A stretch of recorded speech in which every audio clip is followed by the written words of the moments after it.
All right, Wendell's World of Sports, the video version, YouTube channel, Wendell's World of Sports, the podcast. So glad that you could be with us. A lot of things to get down on and discuss today in the world of sports, which is going to be on my podcast, which is going to be recorded tomorrow, which is going to be published tomorrow night. So we're speaking about the 16th of September is when my next podcast is going to be coming out, speaking about some of the things that I talked about on the podcast that I did as far as the video version of the podcast that I did a couple of days ago, speaking about the NFL, speaking about Tom Brady, speaking about the Tampa Buccaneers, speaking about the Dallas Cowboys, speaking about college football, speaking about those things. And I'm going to include, of course, the NBA Game 7, the biggest collapse in NBA playoff basketball history, when you're speaking about the Denver Nuggets beating the Los Angeles Clippers in the absolute collapse of the Los Angeles Clippers holding a 3-1 series lead and then losing each one of the preceding games after holding double-digit leads in the fourth and third quarter of each one of those games, one of the biggest choke jobs in NBA history, if not the biggest. And I'll talk about Game 1 of the Boston Celtics Miami Heat series. The Eastern Conference Finals Game 1 was a thriller in which Miami held on to win in overtime. Fantastic game. I think it was 117, 114, something like that. So I'll be talking about that on my podcast. I'll be recording it tomorrow, day off from the playoffs in the NBA. Of course, there's no football. So all of these things I'll have a chance to go ahead and record, give you my thoughts and feelings about it on Wendell's World and Sports, the podcast, which you can find on Spotify, which you can find on iTunes, which you can find on Apple Podcasts, which you can find on Google, anywhere where you listen to podcasts, you can find Wendell's World of Sports, WENDELL''S,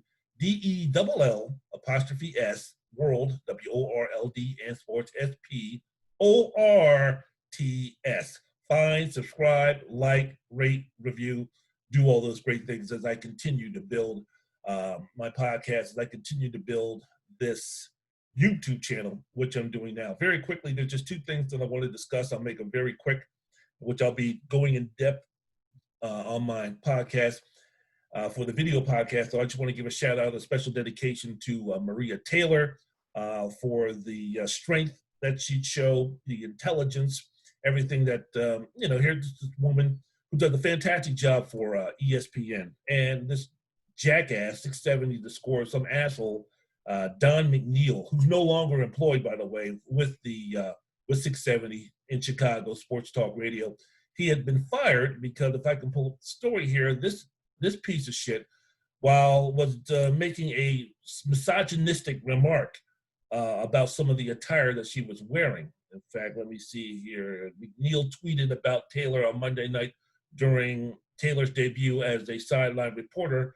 He made the statement here. He said, where can I find that? Where can I find that? Oh, yes, NFL sideline reporter or a host for the AVN Awards, annual awards presentation.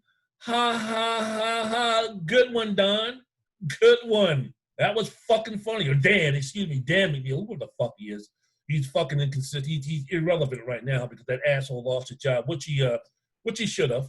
And, as far as Maria Taylor goes, you stay strong. You keep doing what you're doing. You are a smart, at least from someone from the outside looking in. You are everything that a black woman is. You're smart. You're intelligent. You're beautiful. You're talented. And you're everything of those things that I just mentioned in spades. And to have this piece of shit clown kind of try to clown you like he does for cheap little laughs. For cheap little laughs is, fuck him. Go ahead and, do whatever you want to, man. But you got exactly what you deserve. And it was good to see those in the industry of all races, faces, and places come out and support Maria.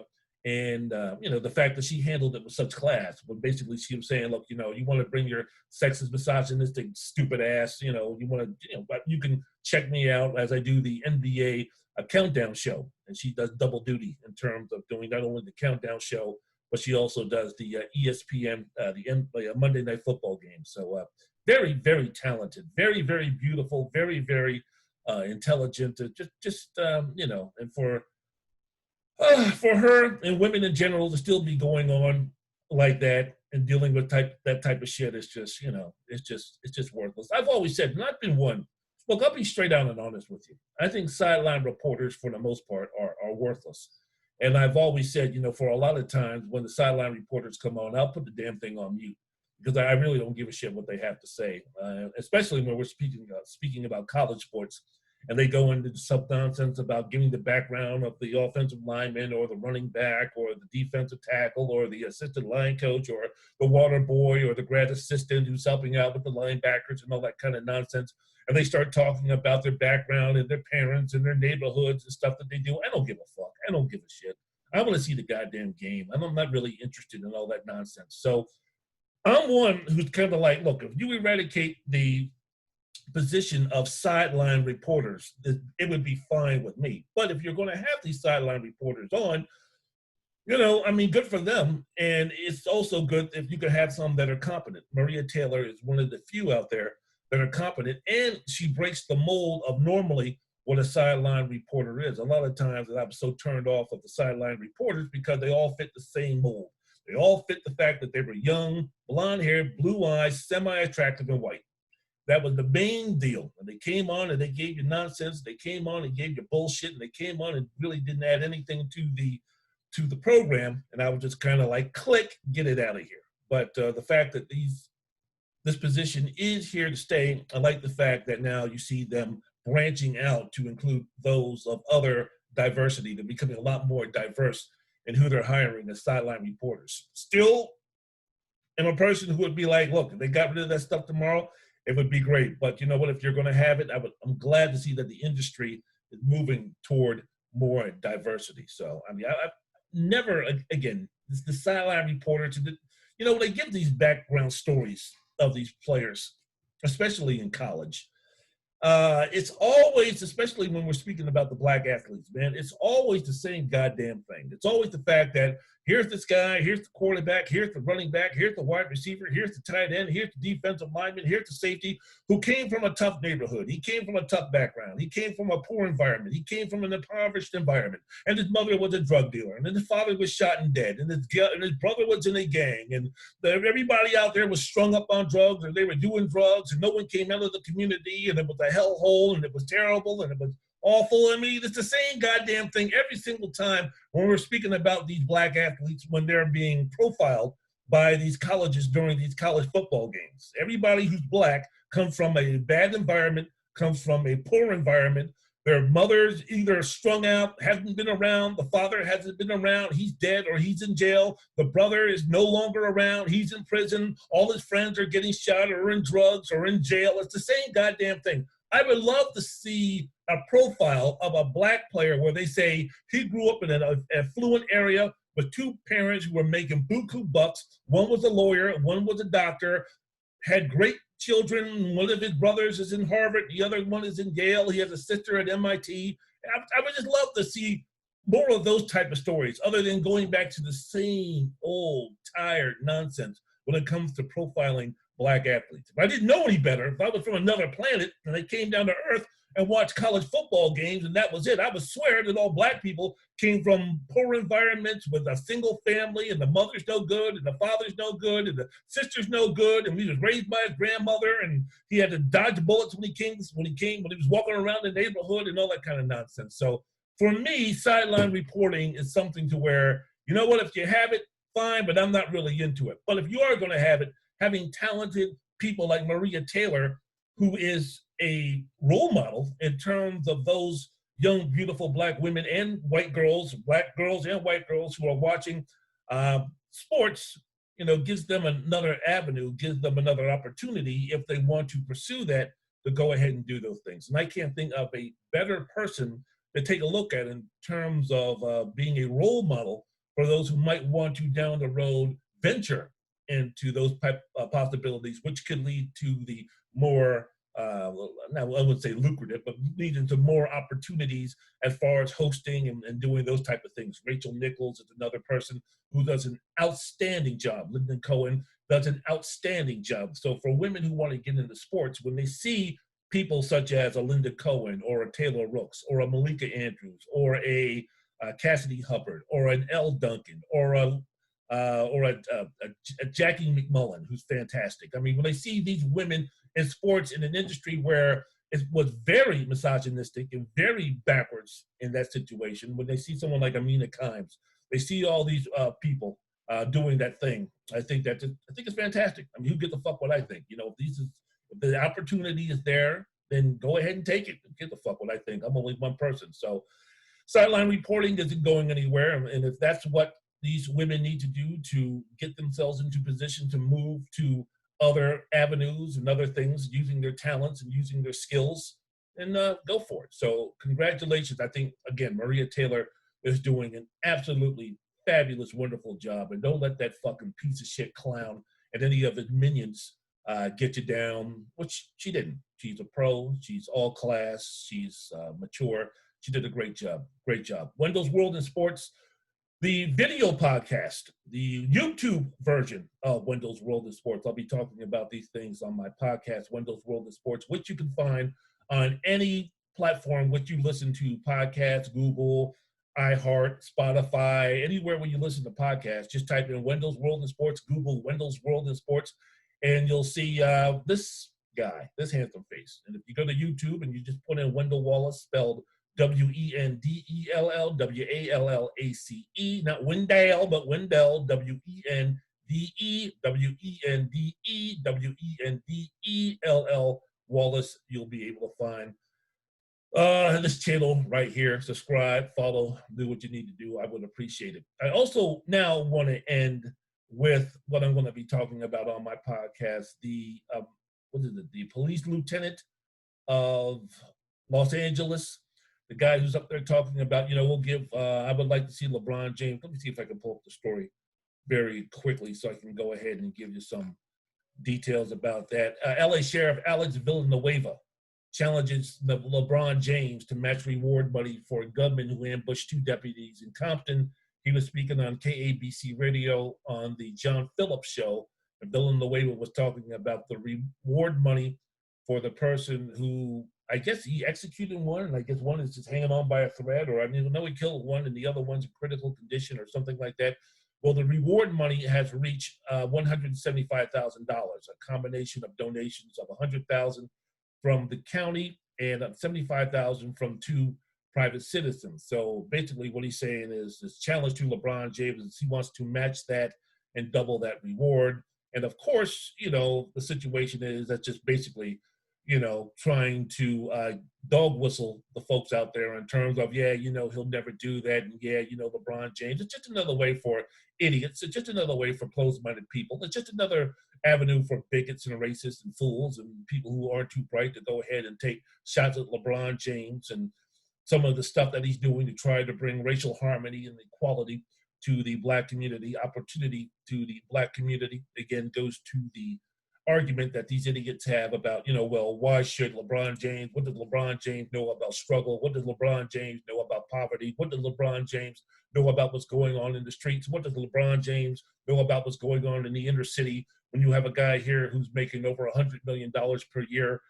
He's going to be a billionaire in a couple of years. What does this guy know about what's going on in the Black community? What gives this guy the right to speak about what's going on in the Black community when he's worth all of that money? So this is just another way for the idiots and the ultra-whites and the MAGA fools to sit there and poke fun at LeBron James. So if I'm LeBron James in a situation like this, you know how I respond to Sheriff Villanueva of the LAPD? And we already know the history of the LAPD, and we already know the present situation with the brutality of the LAPD in terms of how they treat Black, brown, and poor people in their community, in their county.